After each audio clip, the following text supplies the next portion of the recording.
ថ្នាក់ដឹកនាំខេត្តកំពង់ចាមបានអញ្ជើញចូលរួមចាក់បាញ់ឆែវសាមគ្គីជាមួយបងប្អូនសហគមន៍កោះថ្មីក្នុងឃុំកោះសុទិន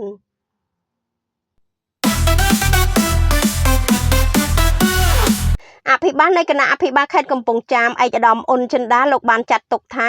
ការចូលរួមក្នុងព្រឹត្តិការណ៍ចាក់បាញ់ឆែវ100ខ្ទះគឺបង្ហាញពីការលើកកម្ពស់សាមគ្គីភាពរវាងថ្នាក់ដឹកនាំអាជ្ញាធរមូលដ្ឋាននិងបងប្អូនប្រជាពលរដ្ឋឯកឧត្តមថ្លែងបែបនេះនៅក្នុងឱកាសរួមដំណើរជាមួយឯកឧត្តមក្លូតផនប្រធានក្រុមប្រឹក្សាខេត្តអញ្ជើញចូលរួមចាក់បាញ់ឆែវសាមគ្គីជាមួយបងប្អូនសហគមន៍កោះថ្មីស្ថិតក្នុងភូមិទី1ឃុំកោះសុទិនស្រុកកោះសុទិនខេត្តកំពង់ចាមនាព្រឹកថ្ងៃទី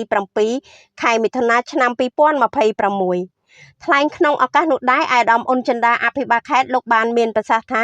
ការចូលរួមក្នុងព្រឹត្តិការណ៍ចាក់បាញ់ឆែវនេះគឺមិនត្រឹមតែជាការសប្បាយរីករាយប៉ុណ្ណោះទេប៉ុន្តែវាជាការបង្ហាញពីភាពរឹងមាំនៃសហគមន៍និងការយកចិត្តទុកដាក់ខ្ពស់របស់រាជរដ្ឋាភិបាលក៏ដូចជាអាជ្ញាធរគ្រប់លំដាប់ថ្នាក់ចំពោះសុខទុក្ខ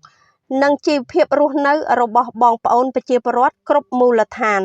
ជាមួយគ្នានោះឯកឧត្តមអភិបាលខេត្តនិងឯកឧត្តមក្រុមប្រឹក្សាខេត្តលោកក៏បានឧបត្ថម្ភថវិកាចំនួន3លានរៀលនិងភេសជ្ជៈមួយចំនួនជូនដល់បងប្អូនសហគមន៍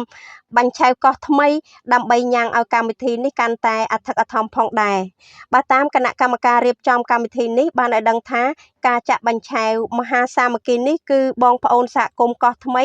តែងតែធ្វើឡើងក្នុងអំឡុងខែមិថុនាជារៀងរាល់ឆ្នាំពោលគឺតែងតែធ្វើឡើងនារដូវស្លឹកឈើលាស់និងមានអាកាសធាតុត្រជាក់ដោយមានផ្ទះសរុបចំនួន100ផ្ទះសម្រាប់ធ្វើការចាក់បាញ់ឆែវរាប់ពាន់បន្ទះដើម្បីចែកជូនបងប្អូនប្រជាពលរដ្ឋនិងភ្ញៀវទេសចរពិសាដោយឥតគិតថ្លៃក្នុងឱកាសនេះនាងខ្ញុំអែមហៀងធ្វើសេចក្តី